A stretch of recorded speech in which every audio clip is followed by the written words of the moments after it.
Welcome to Broncos Weekend, presented by Ent Credit Union, the official banking partner of the Denver Broncos.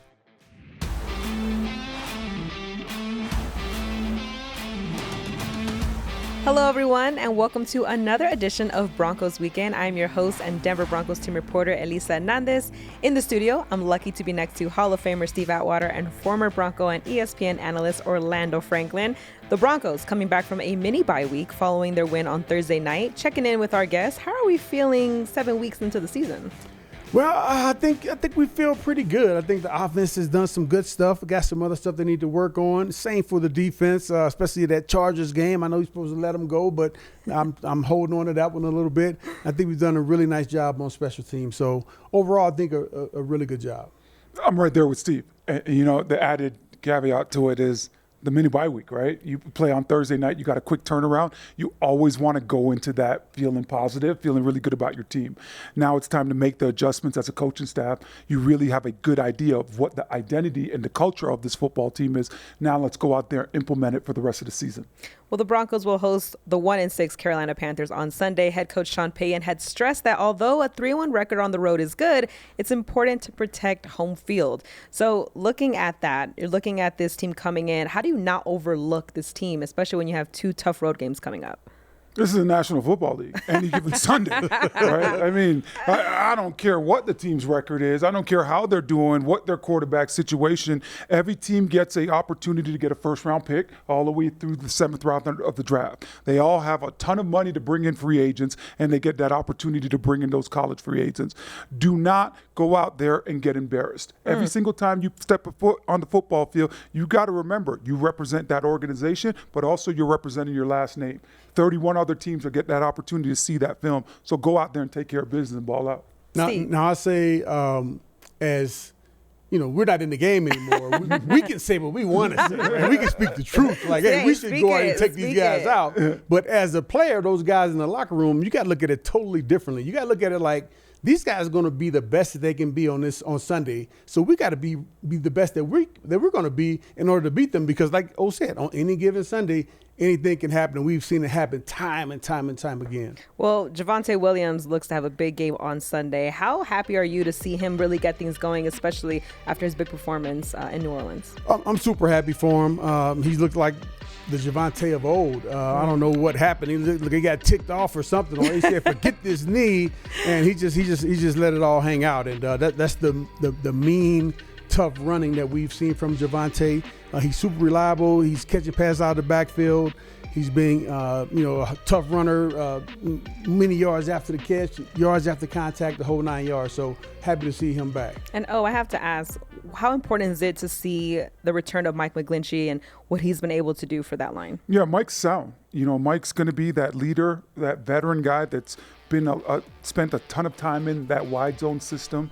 He's going to be calm and cool under pressure, but he's going to be that steady voice. We all need that, especially when you look at the offensive line. 5 = 1, right? You're always constantly trying to say, hey, I want to be reliable and accountable to the guys that are next to me. I thought Mike being back into last week's game really gave the Broncos a boost because that was the best I've seen the interior of this offensive line play all year. I really believe that these guys are starting to really figure out how to gel, and that's very important at the offensive line position. Well, Bo Nix has also showed off his speed this season and leads the Broncos in rushing TDs. Earlier this week, he talked about being seen as a dual threat at quarterback. You know, the dual threat is a good tag, and it's important. I think it's tough. But, all that is just kind of tags. Certain guys that are, known to be pocket passers, they, will shock you running the ball. So I think it's really whatever the offense is asking of you and whatever, however you react to a game. Bo Nix definitely gives defenses a lot to plan for as they go into the week. But when you look at this defense going against this Carolina offense, how do you see them really carrying that momentum from that Thursday win into this game on Sunday? Well, I think they just got to look at the film and see, hey, we've been playing pretty well, and we can get better because, they aren't playing perfect defense, but they're playing good enough defense to be dominant. They're, I think, 3rd in points allowed and also in yards allowed. They're doing some things right. They just got to continue to get better, continue to have iron sharpen iron. Yeah. So I think there's multiple different things when you look at the defense. First of all, shout out to Vance Joseph, because Vance has calling this defense in a spectacular way. He's putting guys in the right position to succeed out there each and every day. I think that once you are calling the right defense and you create a fun scheme, you get guys excited about playing and implementing your skills and implementing what you're trying to teach them. So that would be number 2 for me. And third and final, a wise man once told me the effort requires no talent. You got guys flying around, going sideline to sideline, giving unbelievable effort on this defense right now. And that's why they're making plays. And that's why, you will continue to see them make plays. And I'm just excited to see the full body of work after 17 games, what this defense really was. Yeah, Thursday they had 6 sacks, 2 takeaways, and that touchdown from Cody Barton. And after practice, I caught up with outside linebacker Jonathon Cooper to talk about his impressions of the defensive line and how they are preparing for Week 8. Going into Week 8, this defense ranks top 2 in defensive sacks. How do you guys manage to continue to bring the pressure up front? I credit it to the hard work that we put in during the week. We've got some great players here, and I feel like the scheme that Coach VJ has been setting up for us has been awesome. Everybody's been playing into the role. We know that we have to get after the quarterback in order to win. And, I feel like everybody takes that on their shoulders personally, from the D tackles to the outside linebackers and even the guys blitzing. We all know we have to get after them, and we've been doing a pretty good job so far. Looking at the run game, how do you attack Chuba Hubbard, who has notched a rushing TD in 3 of his last 4 games? It starts up front with the D-line, outside linebackers. We have to set the edge and allow our D-line to go make plays, honestly, make sure they're all set up and all play together. We have to all execute, make sure we get the call, make sure we execute well, set edges, at least in our room for sure. That's huge in terms of stopping the run. But, yeah, we've been doing a pretty good job, so we just have to keep it up. Everyone on this team talks about wanting to get better. How have you seen yourself improve from Week 1 to now? Yeah, we all have to get better for sure. And I feel like for me, just finding more comfortability into this game, going into my 4th year, the game has definitely slowed down a lot for me, and I'm able to read offenses a little bit better. So just playing out there with more confidence, a little bit faster, playing with pad level, being low, to go a long way, honestly, and then just cleaning up the technique at practice. And as long as we keep doing that week by week, we're only going to grow. You guys are playing back home. It's actually going to be the Vamos Broncos game on Sunday. How excited are you for that? Super excited, man. Shout out to the Latino culture. Yeah, man, it's going to be a lot of fun. My kids are Latino, so excited for them too. Hopefully I can get them out here for the game and everything like that. But super excited. Shout out to the Latino culture. Such a huge and powerful community, and definitely so happy to have them behind us. We appreciate your time, and we'll see you on Sunday. All right, thank you. Sunday is definitely going to be a fun game with the Vamos Broncos and the Fanaticos, but also playing at home is a lot of fun. And these young players on this team, I think, have really stepped up over the last few weeks. What have you seen from the young guys? Well, I've seen them get more opportunities, whether it be because of injury or because, hey, it's just their time. And they've been ready to step into the moment. You talk about winning at home and taking care of business at home.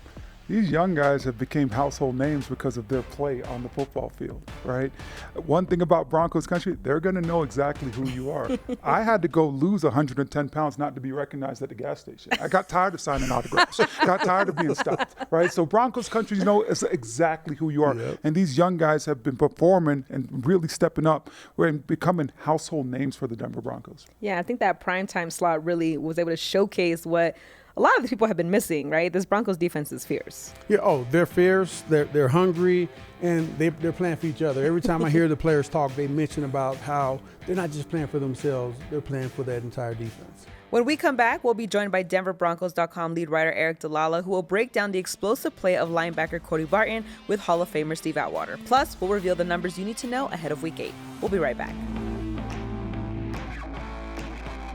Bank better with Broncos checking from Ent Credit Union, the official banking partner of the Denver Broncos. It's an honor getting that award. Makes me feel good. But also, it makes me happy for my teammates as well. I know there's a lot of plays that, I couldn't have made, like the touchdown at the end, if my teammates aren't in the back for making plays. And so, exciting as it was individually to get that award, I attribute it to my teammates. In this defense, everyone makes plays, everyone has a chance to eat, and it's a lot of fun. Welcome back to Broncos Weekend. That was Broncos inside linebacker Cody Barton talking about earning his first AFC Defensive Player of the Week honors. For more on Barton's game, let's check in with Hall of Famer Steve Atwater and DenverBroncos.com lead writer Aric DiLalla. Guys? Thank you, Elisa. Steve, let's get right into this. There's no question about who we were going to pick, right? The AFC Defensive Player of the Week, Cody Barton. He had a heck of a game. Yeah, one heck of a game for him. And one thing about great defenses is they communicate really well. And as you can see here, Cody Barton, Jonathon Cooper, they're talking about what's going to happen when a guy goes in motion. And you see some of the other defensive backs communicating with each other to make sure that they're on the same page when this tight end goes in motion here. And Cody Barton, man, he surprises everybody and goes in and gets the sack right off the edge there, unblocked. And I think the running back thought that he was going to take him, but he didn't, and wound up making a great play, big game-changing play in the game. Steve, when the pressure's coming from everywhere, how difficult does that make it on the offensive line, on the running back, all those guys when they're like, I don't know if he's coming from here, if he's coming from there? Yeah. I mean, it's super tough, especially on the offensive line.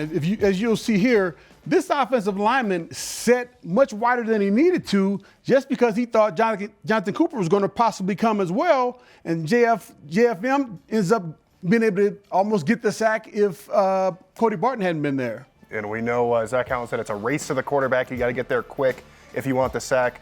Steve, what's the next play we have here for Cody? Okay, the next play we have here is another goodie. Right now, at the start of the play, it looks like there's going to be pressure. You got everybody on the line of scrimmage. And guess what? It's not pressure. As the play develops, Cody Barton knows that there are three receivers over here. It turns into a zone coverage. And, man, this hustle from Cody Barton, this is what this whole defense is about this year. They're getting to the ball, flying to the ball, stopped them for a key third down, made it 4th down and 1.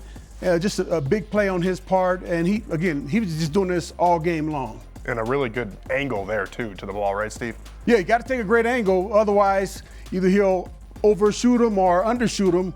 Just the perfect angle. And again, look at the hustle there. Getting his head across, stopped him for that big third down. All right, Steve, we know Cody Barton had a lot of big plays. He also almost had an interception. He almost had a touchdown in the first half. Finally gets a big play in the second half. I imagine that's the last play we're looking at here. Yeah, this is a great play.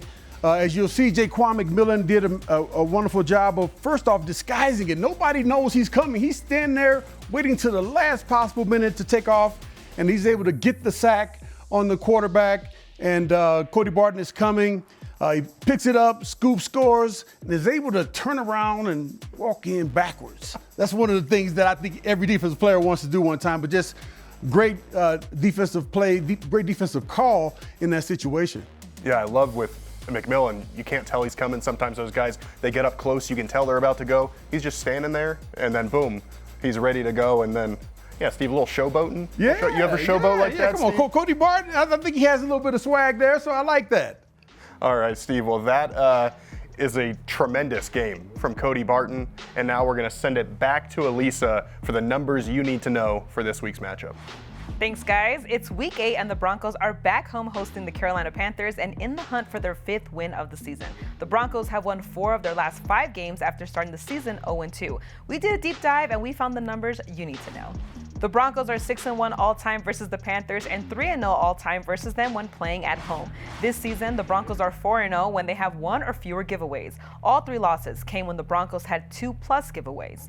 Denver is 4-0 when rookie quarterback Bo Nix has 0 interceptions. Bo Nix has 1 giveaway in the last 5 games, tied for second fewest among QBs with 4+ starts since week 3. The Panthers defense has notched only 3 interceptions this season and have allowed the 3rd most yards per game in the NFL. Nix has a 61.2 completion percentage and 5 passing touchdowns so far this season, and he leads the Broncos with 3 rushing touchdowns. With a win in week 8, Nix would have the most wins by a rookie starting QB in Broncos history. The Broncos are looking to take advantage of the Panthers defense that has allowed the most points and rushing yards per game so far this season. Complementing his QB, running back Javonte Williams has hit the ground running. Williams leads the Broncos with over 300 rushing yards and 467 scrimmage yards so far in 2024. The Panthers defense is coming off a Week 7 loss where they allowed over 200+ rush yards.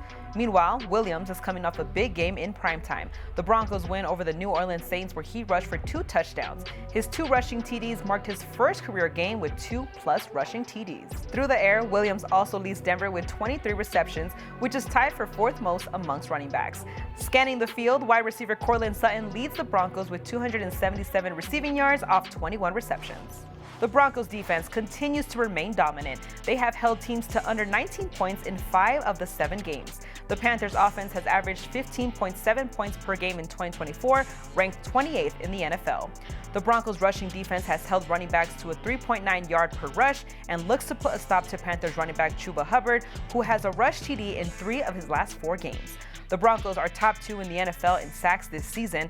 Denver has 28 sacks, and their plus 19 sack differential is the best in the first 7 games of the season since the 2020 Pittsburgh Steelers. In Week 7, the Broncos defense recorded 6 sacks, 2 takeaways, and 1 touchdown scored. Linebacker Nick Bonito notched another sack. He has had 1 sack in each of the last 5 games. The Panthers defense has had 6 takeaways all season. The Broncos have 10, half which have been interceptions. When we come back, Broncos.com lead writer Aric DiLalla will have your fantasy focus for Week 8 and we'll reveal which players versus the Panthers will call game. You're not going to want to miss it. We'll be right back.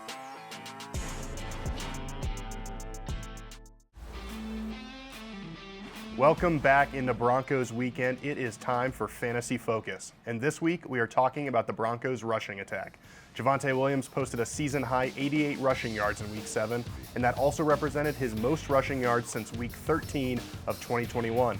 In PPR leagues, Williams recorded 26 points in Week 7, and he's only gotten better as the season has gone along.